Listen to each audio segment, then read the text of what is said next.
Well, speaking of Zack Snyder Mhm, and DC, you also have another podcast. What mhm. can you tell us about that? Yes, I have a second one called the DCEU and Me, and it is it's a little more boring than my main podcast in the sense that it is a more straight walkthrough of the DCEU, reviews of each of the films. The goal of the podcast really is to be the definitive podcast on the DCEU is the goal. So we do deep dives into each of the films. We talk about the pros, the cons. Obviously we're me and my co-host Curry Morris, we're huge fans of the DCEU, but we also are not scared to talk about its warts and its problems. And we've currently released two episodes so far, Man of Steel and Batman v Superman. Both were very well received and incredibly popular. And, I'll brag on the podcast a little bit. With our second one, Batman v Superman, we actually did break into the top 2% of podcasts very briefly. I will say it wasn't like for a long time, but we did break that glass at one point. So people seem to enjoy what we're doing.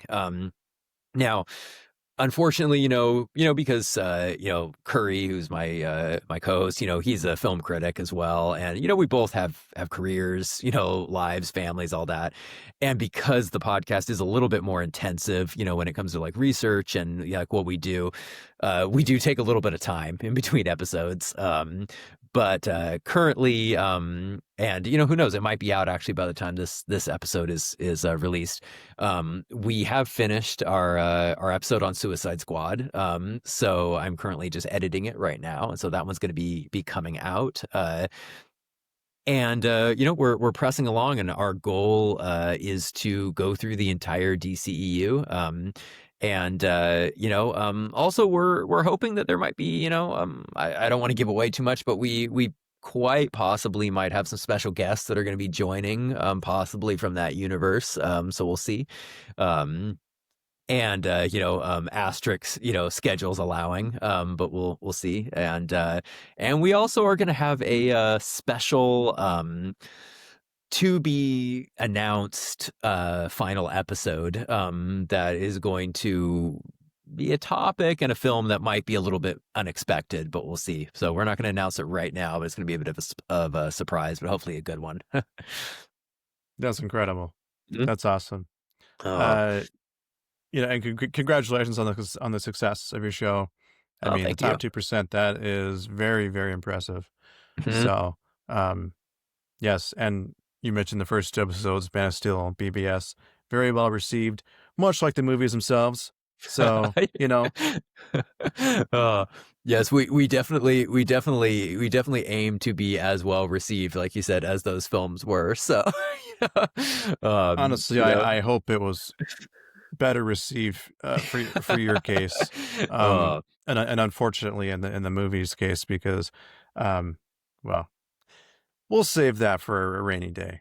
yeah. But let's just say uh, we're both fans of those movies, mhm, big fans of those movies.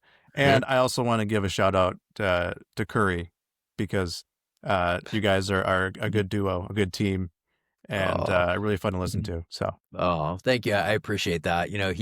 He's a lot of fun to record with. We've become great friends, and yeah, like he's a great guy. So yeah, definitely, anyone who listens, like check out his reviews. They're really good.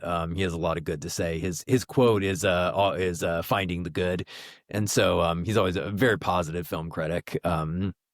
So yeah, and also too, I will say to fans of the show, Darren is going to be a guest on the DCEU and me. So so you'll have to wait and see which one, but he is going to be showing up in that show. So can't wait.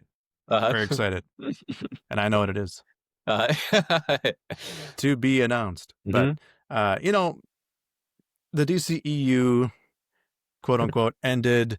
I guess we can say a couple years ago now, right? A year or two mhm, ago.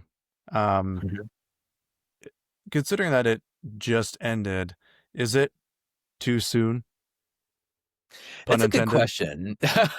It is honestly a good question. And it was something that, I kind of thought about because I kind of thought like, did I want to wait, 3, 4, 5 years, before I did it, or did I want to do it immediately?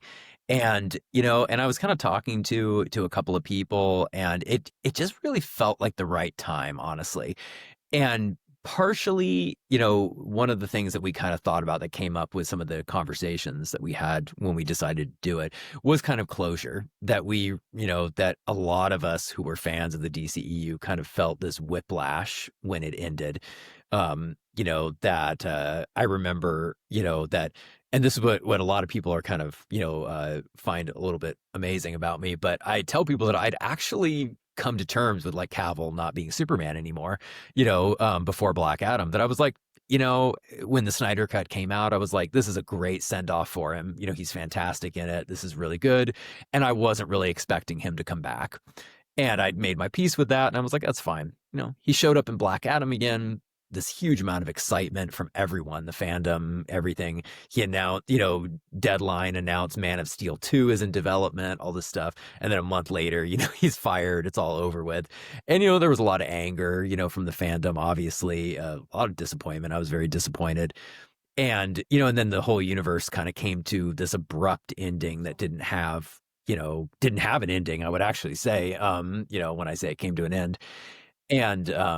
And so, yeah, we were kind of just saying like, maybe this podcast can be a little bit of that closure, kind of be a celebration of this universe, talking about it, laughing, crying, discussing, dissecting, and, maybe at the end of it, once we get to that final film, we'll kind of all be ready to say goodbye, and remember the good times, with it. So I thought we were restoring the Snyderverse. What's going on?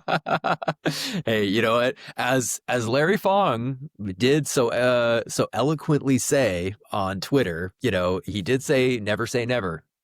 So and Snyder has said he would come back anytime, anywhere, to finish it. So you know, if the Snyderverse is restored or we do get extra movies, I can tell you, I will be first in line with my ticket, to watch and support that. So, and, and I hope we get something, I would like to, uh, you know, whether it's an animated, Justice League Part 2, it's a graphic novel. Snyder himself has even said he would write a novel. He even said he said, hey, you know what? I'd even write a full length, novel for Justice League. Um, if it was any of those things, I would rejoice. And if anyone from DC or Warner Brothers, listens to this episode, I'd say, hey, you know what? Just go ahead and do it. We'll reward you with cash. Fans are more than happy to give you money. So so we'll see. Like I said, I hope the Snyder, my dream, I would love the Snyderverse in its entirety to come back, but I'm also willing, to have a little bit of the maybe a small return in some way to give some closure to that universe and be able to to see those characters off into the sunset. I feel like I just opened a really big can of worms with that, didn't I?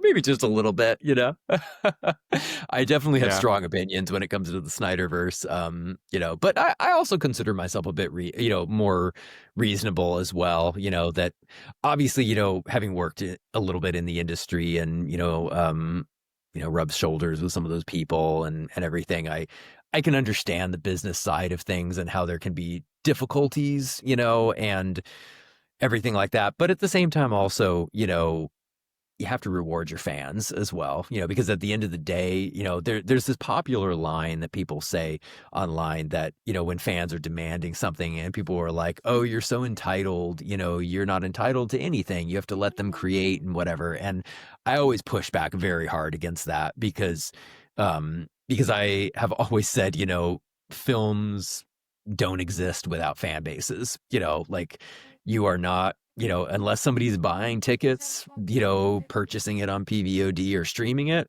you're not going to get a sequel. You're not going to have a universe. And so, you need to do right by your fan base, and and listen to them.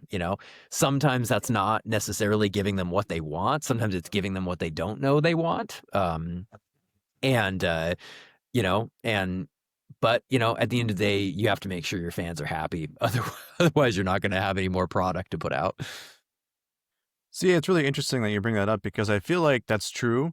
And I Hmm. feel like the inverse is also true. So I feel like it's kind of a reciprocal nature to that Hmm. process because you need, obviously, like you said, you need an Hmm. audience Hmm. um, to buy the tickets, to buy the art of whatever it is and to appreciate Hmm. it, right? But at the same time, you kind of also need the filmmakers and the writers and you need the Hmm. creatives to also make that art to be Hmm. enjoyed. So Hmm. it's really a two-way street, and one can't one has a hard time surviving without the other in a sense, Hmm. in that sense, you know. Oh, absolutely agree. Yeah, it's very much a symbiotic relationship, and it goes for like any type of content creation or artwork. It's like you see, well, there's the starving artist in L.A. Who's painting his portraits, and he needs a fan base to buy them. He needs patrons, who are going to be buying them. But the patrons aren't going to have anything unless you have that creative genius who's working to create it. And so, like you said, it's very much it's a two-way street. And you don't want to ever fully go one way or the other. So it's like you can't say like the fans don't matter, and then you also can't say the filmmakers have no say. You can't be like, oh, Matt Reeves, we don't care what your script is. You have to do what the fan fiction is. Like, obviously you can't do that either. So Yeah, yeah, hmm. you need it's a collaborative process, you know. Hmm. You need all parties, Absolutely. you know. So, Hmm. um, what's your favorite DCEU movie? Oh man, honestly, it's a tough one because there are a bunch that I like, but honestly, BVS is my favorite. I It's not only my favorite DCEU movie, but I actually think it is my favorite actual like DC movie as well. Um, followed closely, I would say probably by Man of Steel would be the second. Very very close because they're just both masterpieces. And then honestly, I think my third one that's right up there is Wonder Woman. I love that first movie. It's so so good. But yeah, BVS is definitely on top of the mountain there of just being an absolute masterpiece of film. Well, I believe according to your bio online, it says that you claim that movie is Batman v Superman BVS is the greatest movie of all time. So, uh, it is one of those ones that like I truly believe it will stand the test of time. That it will be one of those movies that people revisit for decades to come. Uh, because at the end of the day, and this is what I tell people, it's not a comic book movie. It has comic book characters, it has comic book inspiration, but it's not a superhero movie. It is a morality play. It's a mythic tale. It's a theological thriller. It's a philosophical thriller. It has all of these different elements in their political, all of it is kind of mixed up together and then play acted by superheroes. And that's why I believe it's going to stand the test of time because it's not, in my opinion, it's not a genre film. It's just a great drama for you to watch, and you always find something to make you think in it. And I think that's why, honestly, it didn't do super well with the critics at the time when it came out because it was not the movie people were expecting. And it was uncomfortable. It was an uncomfortable movie when you're watching it. Like there's elements of it that you're just like, you know, like, I mean, not to go down too much of a rabbit trail, but it's like the example of what I tell people that, like when you look at all of the comic book movie villains and you look at, Lex Luthor from BVS, he's so different and uncomfortable from everything. That, you know, you have a guy whose literal purpose is he hates God and he can't kill God, so he's killing the next best thing because he was horribly abused by his father. I mean, it's like, oh my gosh, like what a dark villain story, you know, for you to have. I mean, that's like something you expect to see, you know, in like, you know, movie Prisoners, you know, with like, you know, Hugh Jackman, or, you know, or some like, you know, dark indie drama. You don't expect that in your comic book films. And so, Yeah, no argument for me. mhm, Absolutely. You know, mhm, I completely agree, mhm, obviously.